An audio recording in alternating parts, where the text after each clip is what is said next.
This is really bad, guys. No. I don't know if I have the skills to fix this.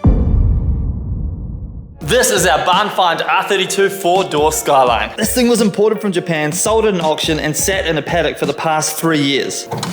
It has the iconic RB20 DET turbo motor. This thing had not been started in over 10 years, and in the last video, we got this thing running. And now this thing absolutely purrs.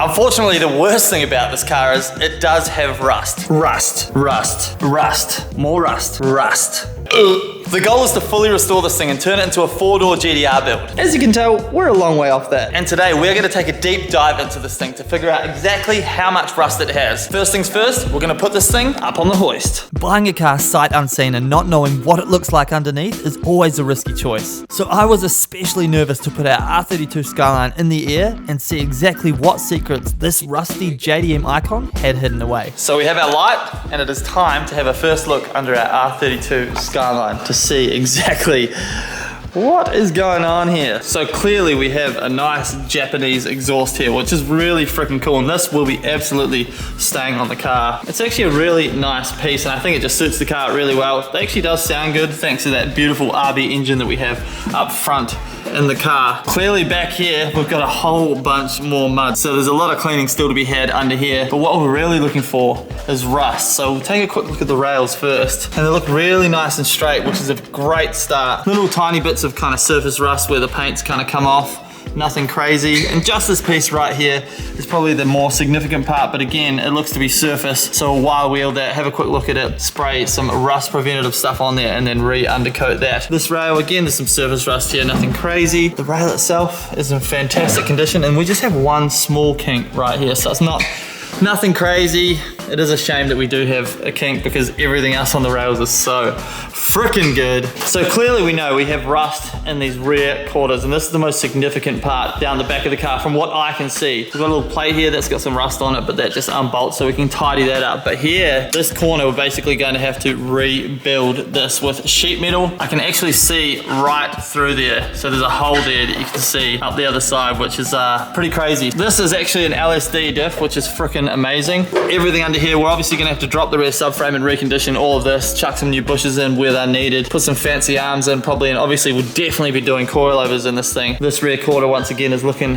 pretty bad, and again up here it looks like it's gonna go all the way through, so I'm not actually too worried about that. Bit of sheet metal, bit of welding, and a bit of help from Woz, and we should have those rear quarters looking absolutely beautiful. Going down to the front of the car now. Again here, everything's just dirty, but nothing is out of sorts in any way, shape or form. There's no rust. Everything is completely stock under here, which is freaking awesome. So no modifications whatsoever, which is super rare for a car like this. Up here we can see there's a bit of rust going on the turbo and downpipe, but nothing crazy. All we're gonna have to do is just a bunch of cleaning. And right here we've gotten to my absolute favorite part of the whole car. As you can see, the front of the bumper here, but behind here is this guy. So what this is an electronic front lip. Basically, once you get to a certain speed, this will pop down and come forward. And it's actually a really cool looking front lip, and I'm pretty sure these are really rare. I probably wouldn't have discovered it, but someone commented on our last video and said, hey, you've got the electronic front lip. Never knew about it, but that is just absolutely awesome. So all in all under here, we've done really well. Everything looks fairly tidy. So what I'm gonna do is we're going to whip off these rear wheels, and we're gonna look at the rust that we've got going on in these rear quarters and see exactly what we're gonna have to do to fix it up and get this thing back to original condition.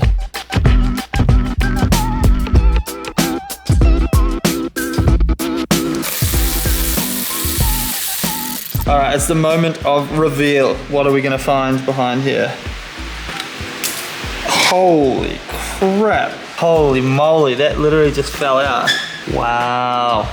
So it's even worse than I thought it was gonna be behind there. Let that be a lesson to you guys. When there is rust, there is always more rust. So we're hoping for a slightly better result on the other side. Here we go. Oof, not that much better. I mean, the corner's still there at least. but rust everywhere. So because we at least still have the shape here, it means we can mock up the shape on this side and then repeat it on the other side. Whereas if this was completely gone like the other side, we'd have a much harder time with getting this radius perfect. Obviously rust is very scary and tackling it can seem like a really big job. But if you break it down, it's pretty much just like building a puzzle. Each little piece that you put back, all of a sudden, you'll have a whole corner of the car back together. First up, I made a template out of cardboard to mimic the shape of the part that we're replacing. Once we're happy with that, it's time to trace it onto our sheet metal before cutting it out. This process is actually pretty simple, it's just super time consuming to get it perfect. Once we've cut that out, I bent it to shape before cutting the rusty section out of the car. So I've been slaving away and this is the shape that I have come up with. It's still a basic shape at the moment, but I'm actually pretty happy with it. So this guy just fits in something like that. So that's the basic shape at the moment. Around here we will do a little bit of panel beating once it's tacked in to get it perfect. And then here we've got to cut that out and we're going to weld in a second piece. The reason I did that is just because I wasn't confident in doing it all in one piece, especially with the shape of the top piece. So I want to make that separate. I just prefer to do it piece by piece, but I'm actually really happy with the fitment of that. So we're going to go ahead and tack it in. Before welding our piece in, I'm covering the area with this fish oil rust preventative. This should ensure that we don't get any more rust in this area in the future. We're using these cute wee magnets to hold the piece in place while we tack it in to ensure that we get that perfect fitment.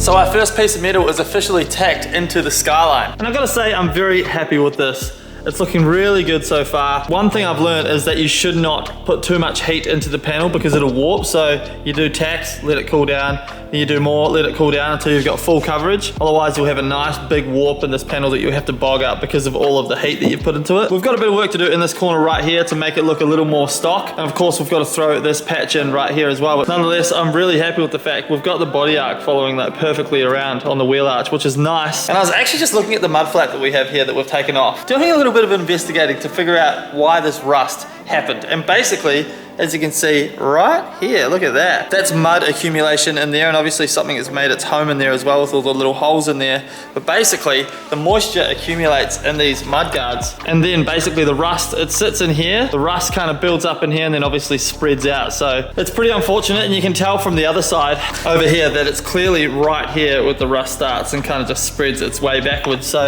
it is a little bit sad, but at least we have the skills to repair this car and bring it back to its former glory, which I'm freaking so happy about. So that one metal patch there took me a couple of hours. Of course, the first one always takes the longest while you are trying to figure out the process, so the next spots will be a bit quicker. So what I'm gonna do, I'm gonna go ahead and smash the rest of this out in a montage. That way it's all done and we can move on with the next thing.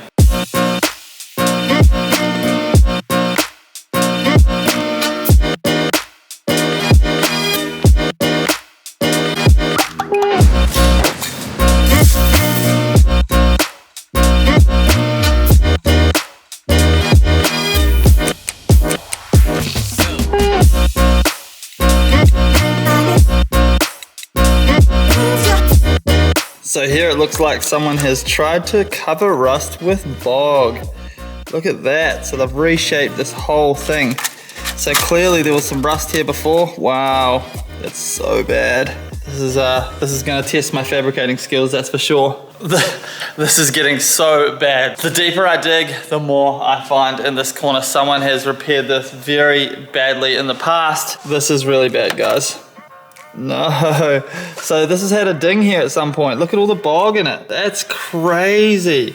Oh, so disappointing as well. I don't know if I have the skills to fix this. But before we even assess that, let's dig out the rest of this bog and see how bad the area really is. Oh, of course, this is so typical of Japanese cars. So I started to chip away with a hammer and chisel, and when that wasn't working, I brought out the grinder. This was honestly the most amount of bog I've ever seen in a car, and it wasn't looking good. So this is really bad. It's pretty much worst case scenario for what I have discovered. So kudos to whoever did the bog work on the car, because they did a really good job of like hiding it and having the sill look, it's so straight and it's done really well, but look at the amount of bog that they've used in this. I kept going all the way back and we finally hit metal here, which means all of this back here is all bog. Even by my standards with doing bodywork, that's too much bog. I'm pretty blown away actually at this point. Since we're probably gonna have to weld a new piece in, I think what we'll do now is cut this piece out to see exactly what we're dealing with in behind. This stuff up here doesn't matter as much to us because we are going to be running GDR wide body on the back of this thing, because the goal is to have a really super clean 4-door GDR style R32, which is gonna be freaking sick. And that basically covers like the whole back panel all the way down under here and goes down here as well. So it covers this piece, but obviously this, it absolutely does not cover. It also covers the door as well. So like this right here won't matter because we'll have the wide body over the guard, which is pretty sweet. We're also gonna mold the wide body. No rivets or nuts here. It's gonna be super smooth and look rad. So that's kind of cool, but obviously we can't really move forward with the car until we have this situation sorted out. So this has kind of stalled everything for us right here. So I grabbed that SP Tools rattle gun and removed the door, which wasn't easy by myself. Once I removed the door trim, it was time to cut out the sill panel, which was honestly one of the scariest things I've ever done to a car. So we are balls deep in bodywork right now, way deeper than I ever expected to go, but here we are. And we have cut out a giant piece of our R32 Skyline. It's kind of mental seeing this in this state, but sometimes you do have to go backwards in order to go forwards and look at the inside of this piece. So clearly they did give it a red hot crack when it comes to trying to repair the metal, because they put so many holes in it trying to pull it out. You can see like they've used some kind of device here to try and pull the metal out, and when they weren't successful, they just smashed on the bog. Now the chances of us finding an R32 to cut this piece out of, very low. Very, very low indeed. I have put the feelers out, but of course we need to continue on with this build because YouTube demands content. So what we're gonna do is I'm going to grind all of the bog off this for starters and kind of see where we're at with the metal, but you can see there's a big crease here. So we're gonna give that a crack at getting that out. But worst case scenario, what we'll do is use this bottom piece and this top piece, because they're all metal, and then hand make this piece through here with sheet metal, weld it all back in nicely, and you'll never even know that this was this bad. But it just means that I have a lot more work on my hands, but hey, it is what it is. I actually really enjoy this stuff. I find it very fascinating. And of course I enjoy learning new things as well, which is sweet. The best thing about this whole process is we are actually running side skirts on this thing as part of our whole GDR body kit. So there'll be a side skirt here, there'll be wide body here. That doesn't mean we don't want to fix this to be absolutely perfect, but it will be covered as well with side skirts and stuff like that. So it's all gonna look awesome in the end. But we want a beautiful Skyline before we put the body kit and stuff on. So I'm taking this outside and I'm gonna grind all of the bog off. I'm not looking forward to it. Wish me luck. So I ground away at the bog for what seemed like hours. So after grinding the most amount of bog I've literally ever ground off, this camera is just full of bog dust right now, and this piece is pretty well cactus. There's no way we're gonna get this back to anything good, so we're gonna use pieces of it and we're gonna make the other bit out of sheet metal. I'm so beyond my skill level right now. This is so intimidating, but we've got to do what we got to do. So I'm gonna go ahead, chop this up, and we're gonna make up our new piece. Hopefully we can get it all kind of tacked back into some kind of Skyline shape, but this is crazy.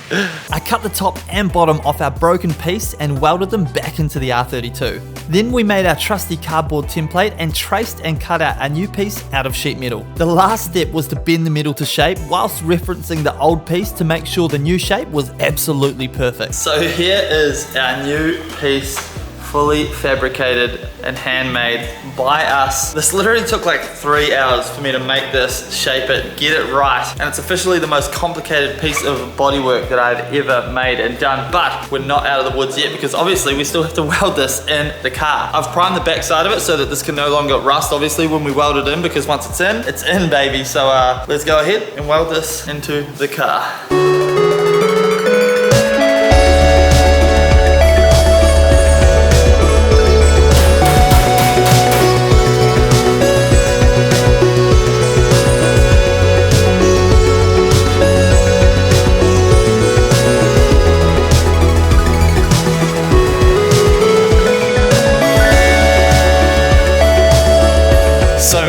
Many hours later, and we have officially completed the hardest piece of bodywork I have ever done on a car. And I've got to say, I'm absolutely wrapped with the results. To be fair, I wasn't quite sure whether we had the skills to get this done, but check this out. Here is our new sill that we have welded into our car, and look at this.